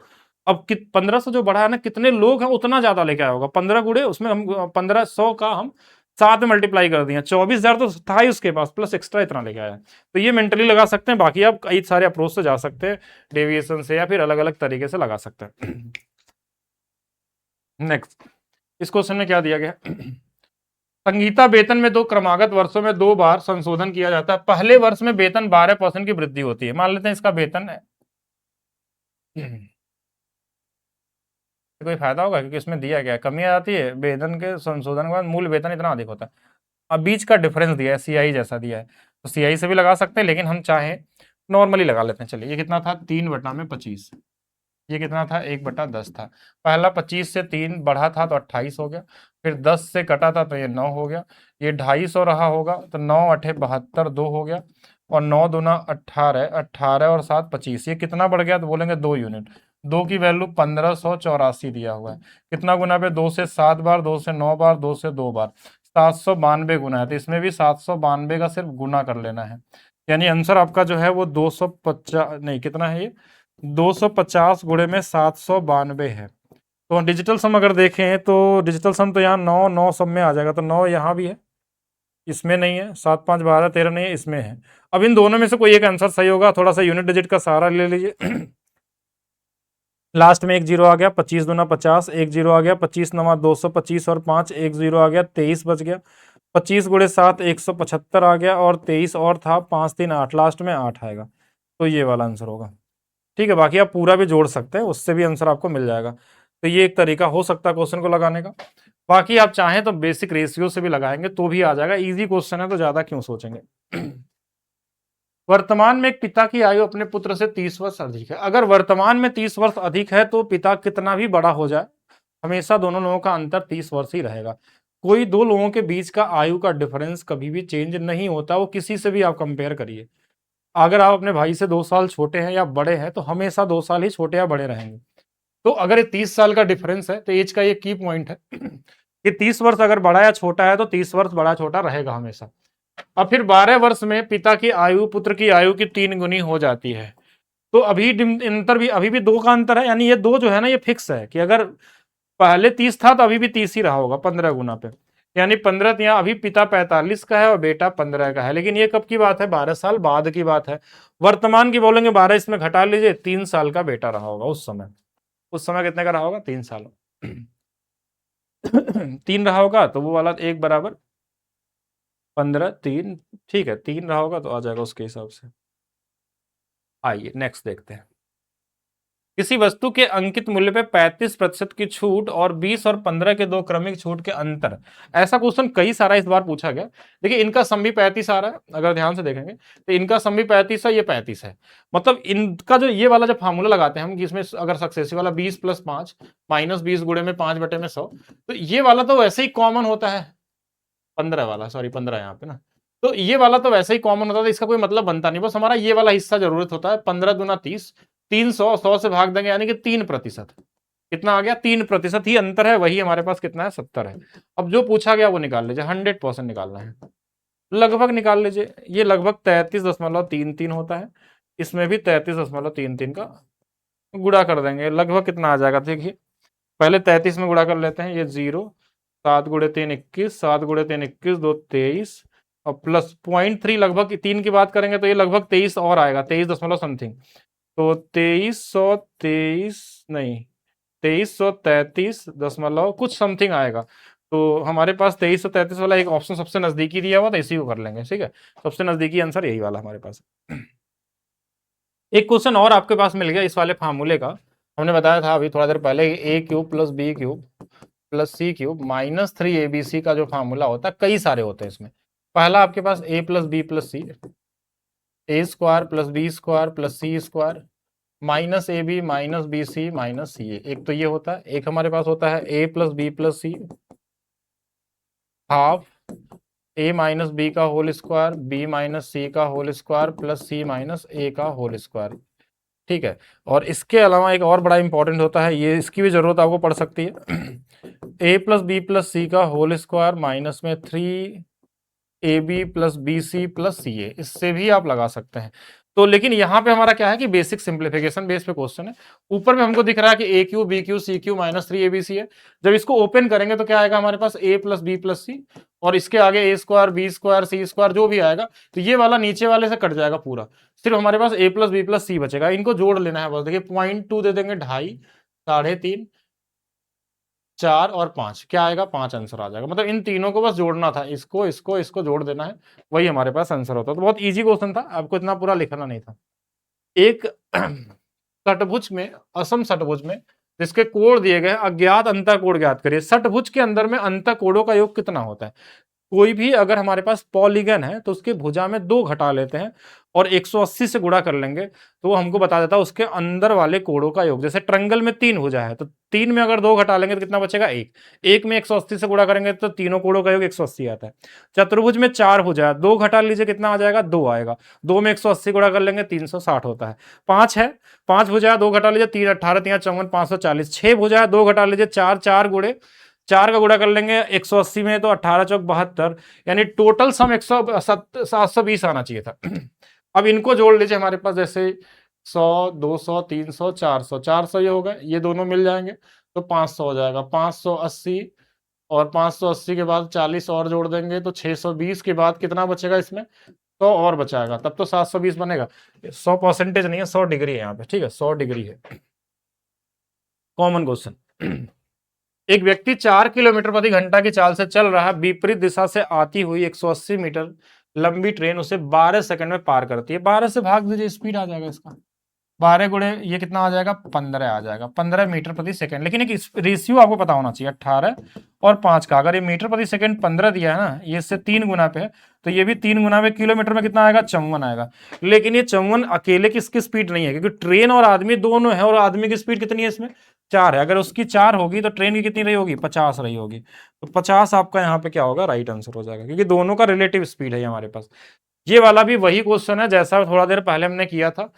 320 इंटू में -9 गुणे में 11, 9 से कटने वाला नंबर डिविजिबिलिटी रूल में 9 चेक कर सकते हैं, डिविजिबिलिटी रूल में 9 चेक कर सकते हैं, 11 चेक सकते हैं, 3 का कोई मतलब बनता नहीं है। इसके अलावा यूनिट डिजिट से भी लगा सकते हैं, यूनिट डिजिट या नॉर्मली गुणा कर सकते हैं। यूनिट डिजिट में अगर देखा जाए तो जीरो जो है ना, ये जीरो ला ही देगा लास्ट में, तो जीरो के हिसाब से जीरो आ जाएगा, तो वही वाला आंसर होगा। बाकी ये 9 से भी कटने वाला होगा, 5 4 9, 9 से कट रहा है। 11 में भी देखिए 5 4 9 बीच में आ रहा है, 11 से भी कट रहा है, तो सभी नंबर का ये कहीं ना कहीं कॉम्बिनेशन हमारे पास है। ये अच्छा क्वेश्चन है लेकिन बहुत इजी भी है। दो ट्रेनें हैं ए और बी, क्रमशः दिल्ली से मुंबई स्टेशन से समानांतर पटरियों पे एक साथ शुरू करती हैं चलना। किसी स्थान पे मिलने के बाद, ध्यान रखिएगा, मिलने के बाद ए ट्रेन को मुंबई पहुंचने में 16 घंटे और बी को 9 घंटे लगते हैं। ए की चाल दिया है और ट्रेन बी के खंबे को 18 सेकंड में पार करती है, तो ट्रेन बी की लंबाई ज्ञात कीजिए। कॉमन सा क्वेश्चन कैसे? ए और बी के चाल का अनुपात कैसे निकलता है? जो इनका टाइम लगा है मिलने के बाद का अलग अलग टाइम, जैसे ए वाला कर लिए जो बी का टाइम मिला था यानी टी बी का टाइम था, और जो ए का बी के लिए चाहिए वो टी ए का टाइम जो लगा था, इनका अनुपात ये क्या होता है? इधर वाला स्पीड का अनुपात आता है, ये स्पीड का। तो जैसे इसका, इसके लिए जो टाइम लगा था हमारे पास कितना था? ए वाले को 16, तो 16 नीचे आ जाएगा, ऊपर वाले के लिए 9 था, 9 आ जाएगा, मतलब 3/4 का अनुपात है। ये कैसे बनता है? ये टाइम एंड डिस्टेंस के क्लास में थ्योरी में आपको सिखाया जाता है, क्यों ऐसा होता है, ये फार्मूला कहां से आता है, बेसिक क्वाड्रेटिक इक्वेशन बनता है, कुछ कट के ये वाला रेशियो बनता है।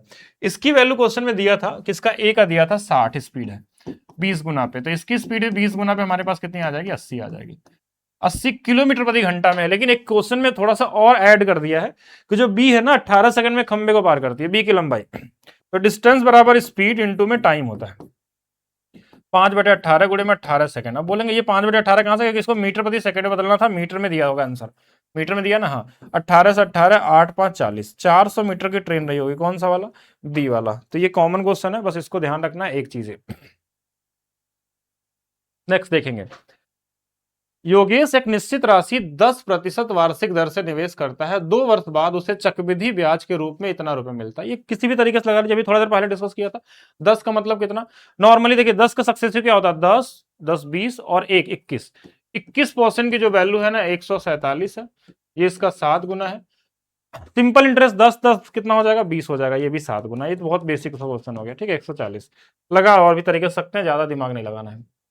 4 और 6 का तृतीयानुपाती आयत के आधार के रूप में योग किया जाता है, मतलब आधार अगर आपको निकालना है तो 6 गुणे 6 बटे में 4 करना होगा, तो 6 गुणे 6 36, 4 यानी कि 9, आधार हमारे पास 9 आ गया। और पहली संख्या 4 ऊंचाई है, तो 9 चौके 36 इसका एरिया हो जाएगा। ये तो कुछ था नहीं क्वेश्चन। 5 अंकों की संख्या है, 45 से विभाज्य है, ए बी धनात्मक पूर्णांक है। तो 45 में हमारे पास क्या होता है? 9 और 5 का कॉम्बिनेशन है, तो जो बी का मान होगा ना वो 0 भी हो सकता है और 5 भी हो सकता है। हो सकता है कि नहीं हो सकता? बिल्कुल हो सकता है। क्यों? क्योंकि देखिए यहाँ पे 0 रहेगा तो 5 से कटेगा, लास्ट वाला या 5 रहेगा, लेकिन हम 0 नहीं ले सकते क्योंकि क्वेश्चन में बोला धनात्मक पूर्णांक चाहिए, और 0 को हम पूर्णांक में नहीं काउंट करते। ना तो ये इंटीजर में आता है और ना ही ये क्या आता है, दोनों के बीच में इसको रखते हैं, तो इस 0 को नहीं काउंट करना, मतलब 5 लेके रख लेना। बताइए यहाँ पे 7 रख लीजिए, ए रख लीजिए, 3 और 5 है, 5 है, 5 5 10, 10 और 3 13, 7 20। 20 में और ए में क्या जोड़ दे हम इसके जगह पे? 9 से कट जाते हैं, यहाँ पे क्या रखना होगा? 7 रखना होगा। यानी अगर इसको 5 लेंगे तो ए की वैल्यू 7 रखना होगा, यही पूछा गया था, ए प्लस बी। तो 5 और 7 मिलके कितने आ जाएंगे? 12 आ जाएंगे। 12 आपका क्या होगा? यहाँ पे राइट आंसर होगा। एक क्वेश्चन ये भी बहुत बार रिपीट हुआ था, 24 25 26 सब जगह आपको देखने को मिलेगा ये क्वेश्चन। क्वेश्चन में क्या था हमारे पास कि जैसे कोई एक टंकी को भरने वाला 4 घंटे में भरता है ना, तो एक खाली करने वाला भी 4 ही घंटे का दे देता है, तो ये दोनों एक दूसरे से कट जाते हैं, इसका कोई फर्क पड़ता नहीं, क्योंकि मान लीजिए एक तरफ से जितना भर रहा है उतना निकाल रहा है, तो एक्चुअल में टंकी 8 ही घंटे में भर जाएगी, यही आंसर हो जाता था 8 घंटे में, कि आंसर 8 होगा। लेकिन इसमें कुछ और पूछा जाता कि खाली टंकी का 1/4 भाग भरने में, 1/4 बोला तो इसका 1/4 कर लेंगे, मतलब 2 घंटे लगेंगे। इसका आंसर क्या हो जाएगा? 2। 1/3 बोलता तो 3 से भाग दे देते हैं। ये क्या कोई अच्छा क्वेश्चन है? 5 2 और 3 का अनुपात है, 10 हो गया, टोटल 100 ग्राम है, 10 गुना पे है, पूछा गया वाई की मात्रा, वाई कौन सा है ये? तो ये क्या ही है इसमें? तो ये तो मतलब ठीक है, इसका कोई मतलब है नहीं, ये क्वेश्चन गलती से आ गया होगा। 25,000 की धनराशि 2% वार्षिक ब्याज दर पे निवेश की जाती है, जिसका ब्याज वार्षिक रूप से संयोजित होता है 2 वर्षों बाद। सीआई, सीआई अगर सक्सेसिव से निकालना, अगर मैं पहला तरीका बताऊं इसको निकालने का, तो सीआई 2 साल का निकालने के लिए अगर 2 है तो इसका डबल कर लेते हैं 4, पहला चीज। फिर 2 का स्क्वायर, लेकिन 2 अंकों पे 0 लगाते हैं यहाँ पे। इतना परसेंट आपको निकालना है इस 25,000 का। अब कुछ नंबर दिख रहा होगा, ये क्या है 101, इसके अंदर में क्या छुपा है 101, 101 से कटने वाला नंबर एक ही ऑप्शन में, हो गया काम आपका। बाकी आप चाहें तो सॉल्व भी कर सकते हैं, उससे भी आ सकता है बाकी, और बिना सक्सेसिव को लगाएंगे तो भी लग सकता है कि 1-2% की जो वैल्यू है वो 1/50 होता है।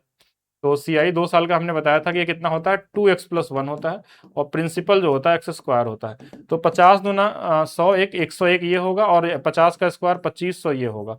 अब किसकी वैल्यू दिया था, इसकी जो वैल्यू क्वेश्चन में दिया है 25,000 दिया है, ये इससे 10 गुना पे है, तो इसमें भी 10 का गुना कर सकते थे। 1010 आपका क्या होता है राइट आंसर होगा। इस तरीके से भी लगा सकते थे। बाकी आप डिविजिबिलिटी रूल, डिजिटल सम, ये सब भी यूज कर सकते हैं। यहाँ पे यूनिट डिजिट भी निकाल सकते थे, क्योंकि यहाँ पे लास्ट में 0 के बाद ये नंबर जो थे वो नंबर थे नहीं, यहाँ 2 ऑप्शन मैच करते, लेकिन अगर एक आता तो आंसर तो सही आ जाता। एक संस्थान में अप्रैल में छात्रों का नामांकन मार्च की तुलना में 10% वृद्धि हुआ, फिर जून में 5% की कमी आ गई। इजी क्वेश्चन है। 10 की वृद्धि मतलब 10 से 11 हुआ, 5 की कमी मतलब 5 कितना होता है 1/20, तो 20 से 19 हो गया। गुणा करते हैं, अगर 200 रहता तो ये कितना हो जाता 9 आ गया, 9 1 10 0, 209 हो जाता। अब इतनी संख्या हो गई, इसकी जो वैल्यू क्वेश्चन में दिया 105, 200 का 5 गुना 1000, 9 का 5 गुना 45, तो इसमें भी 5 गुना कर लीजिए, ये आंसर आ जाएगा। ठीक है, तो ये तो इजी था। नेक्स्ट देखते हैं। पूजा 2000 के अंकित मूल्य वाले एक ड्रायर पर 17% की छूट, क्रेडिट कार्ड से भुगतान करने पे 10% का अतिरिक्त छूट। यानी अगर मैं इसका पहला तरीका आपको बताऊं, तो आप पहले डिविजिबिलिटी और डिजिटल सम का जरूर इसमें सोचेंगे कि 2000 रुपए जो हमारे पास है 17 की छूट देंगे तो ये 83 होगा। वैसे 83 की डिविजिबिलिटी आपको आएगी नहीं इतना जल्दी, 10 की छूट कर लेंगे तो 90, यही तो होगा ना, 17 की छूट है तो 83 और 10 का अतिरिक्त छूट यानी 90। तो 9 का तो डिविजिबिलिटी रूल लगा ही सकते हैं यहाँ पे, एक बार चेक करें, देखिए 9 कट जाएगा, 4 5 6 ये नहीं आने वाला है, 9 कट जाएगा, 5 4 9 1 बच जाएगा, ये भी नहीं आएगा, 9 कट जाएगा, 4 3 7 1 8 ये नहीं आएगा, 3 गलत मतलब 9 आ गया, 4 4 8 1 9, ये आंसर हो जाएगा। ऐसे भी कर सकते थे। बाकी आप नॉर्मली सॉल्व भी करते तो भी आ जाता, क्योंकि बहुत बड़ा कैलकुलेशन है नहीं इसके अंदर में, क्योंकि ये वाला परसेंटेज इसके, ये वाला परसेंटेज जो होगा, ये वाला परसेंटेज, ये इसके 0 को 1 0 को, ये वाला परसेंटेज इसके दोनों 0 को, सिर्फ यही तो आंसर है। 2 गुणे में 83 गुणे में 9, यही आंसर आने वाला है। अब यूनिट डिजिट का भी सहारा लेते तो भी आंसर आ ही जाता। 9 गुणे 3 27, 7 दूना 14, लास्ट में 4 आता। मतलब हम यहाँ पे दोनों तरीके से जा सकते थे, यूनिट डिजिट भी हमारे लिए बेहतर था, डिजिटल सम भी बेहतर था, डिविजिबिलिटी रूल भी यहाँ पे बेहतर था। नहीं तो आप रेशियो और सक्सेसिव तो पढ़े ही हैं, उसको तो लगा ही सकते हैं एग्जाम में। ठीक है, वो लास्ट ऑप्शन आपके पास होना चाहिए। जैसा क्वेश्चन देखेंगे, 5 क्रमागत पूर्णांकों का औसत 10 है, इसका मतलब कि अगर 10 है तो सबसे छोटा पूर्णांक कितना होगा, तो इसके आगे 2 पूर्णांक हो गए, इसके पीछे 2 पूर्णांक हो गए। 5 अगर दिया है तो इससे पीछे वाला 9 और 8 होगा, इसके आगे वाला 11 और 12 होगा। पूछा था सबसे छोटा, तो 8 आंसर हो जाएगा। ठीक है, ये बेसिक होते हैं ऐसे। तो 9, एक क्रिकेटर ने 9 मैचों का औसतन 55 बनाया था, फिर क्या हुआ 10वें मैच में वो 85 बना दिया, मतलब ये जितना औसत था इससे ज्यादा बना दिया। कितना ज्यादा बना दिया, तो 55 और 65 75 30 ज्यादा बना दिया। यानी कि ये जो 55 है ना, इससे औसत अब बढ़ जाएगा। कितना, क्योंकि 30 ज्यादा इसने बना दिया, और ये 30 सभी में बटेगा जितने लोग हैं। पहले ऑलरेडी 9 मैच था, अब 10 मैच हो चुके हैं, यानी कि 3 से औसत बढ़ जाएगा, और ये कितना हो जाएगा 58 हो जाएगा। तो नया औसत जो आएगा ना वो 58 हो जाएगा। एलिगेशन से भी लगाते तो भी आया था। कोई धनराशि 5% वार्षिक साधारण ब्याज पे 3 वर्षों में इतनी हो जाती है, तो 3 वर्षों में सीआई कितना मिलेगा, 5 या 15%, लेकिन हो जाती है इसलिए 115 लिखेंगे, क्योंकि ये अमाउंट हो गया। इसकी वैल्यू 460 है। देखिए 100 का 4 गुना 400, 15 का 4 गुना 60, जीरो बाकी लगा लीजिए। ये इसका 4 यानी 40 गुना पे है। तो अगर प्रिंसिपल पूछा गया है तो ये भी 40 गुना पे आ जाएगा। 4000 हमारे पास क्या होगा, इसका राइट आंसर होने वाला है। इजी। नेक्स्ट देखेंगे, एक समबाहुभुज के सभी अंतःकोणों का योगफल।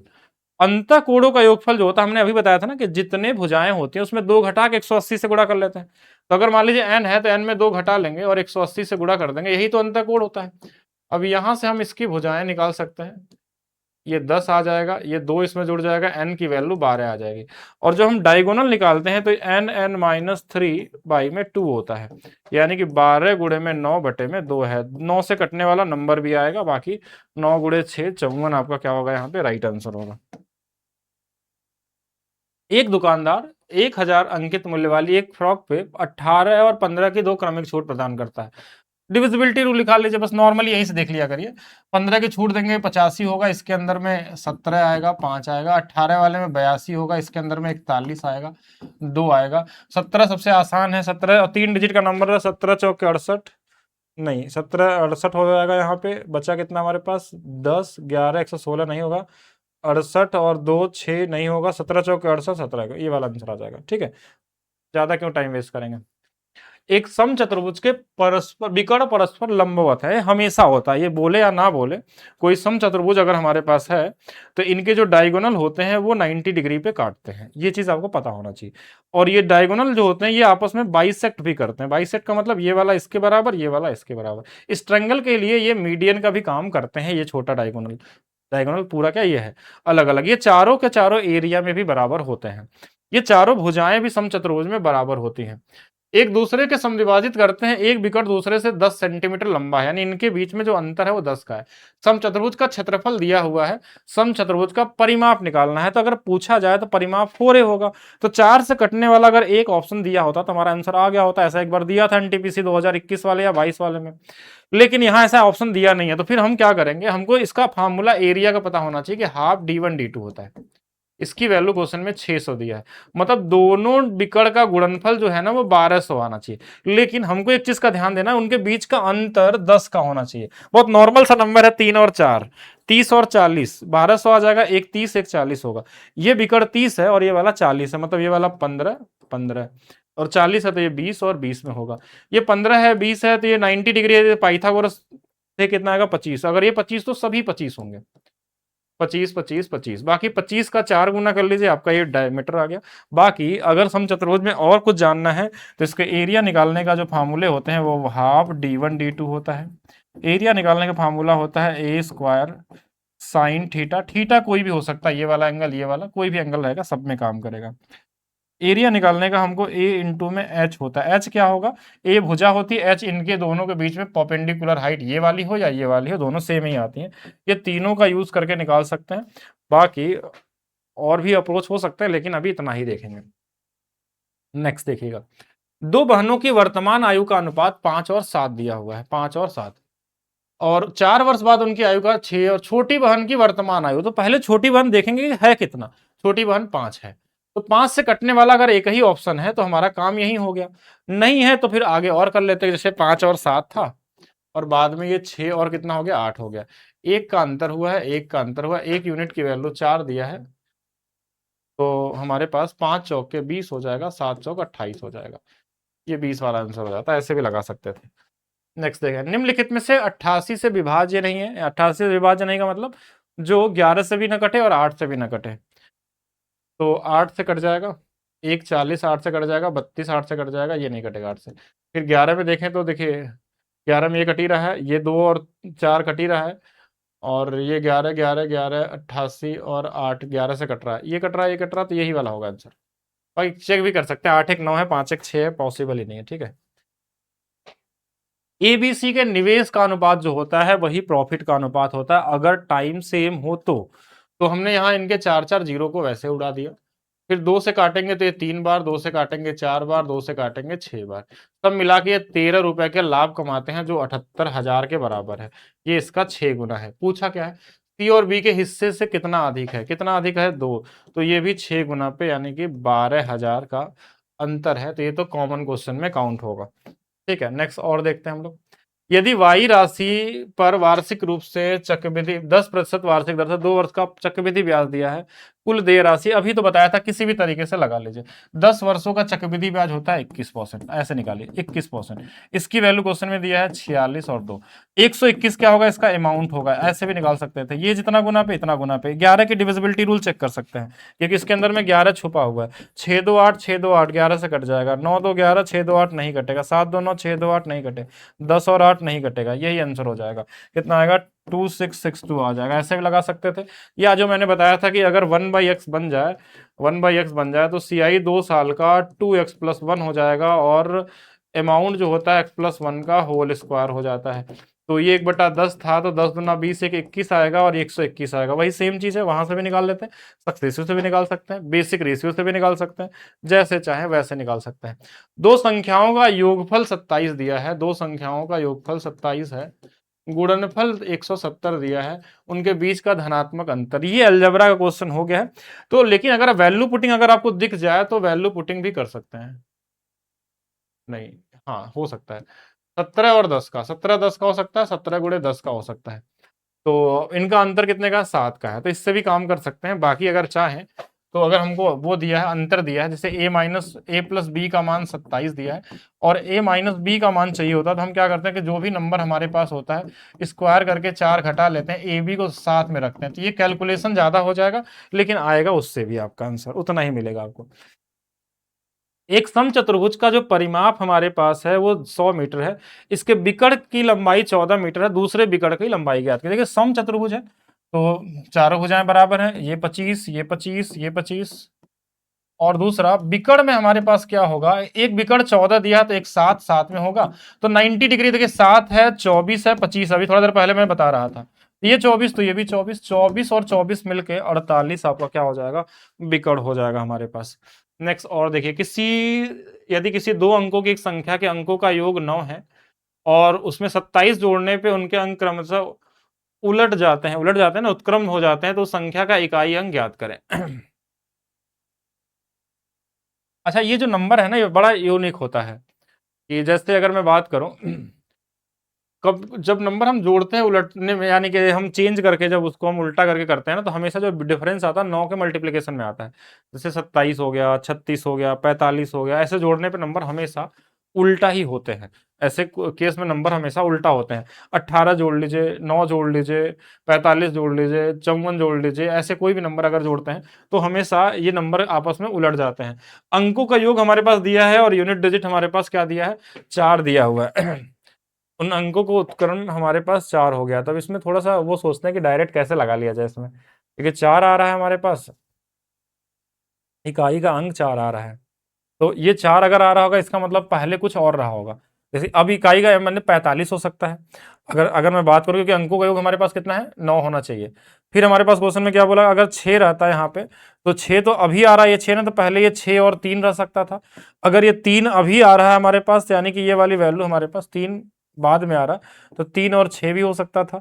अगर मैं 5 की बात करूं यहाँ से, तो 5 के साथ क्या हो सकता था, ये 4 हो सकता था, ठीक है, अगर इकाई अंक की बात करें। अब देखिए सब में 9 आ रहा है हमारे पास, लेकिन किसमें 27 जोड़ने पे उल्टा हो रहा है वो आपको देखना होगा, किसमें 27 जोड़ने पे ये उल्टा हो जा रहा है, वो वाला नंबर हम चेक कर लेंगे।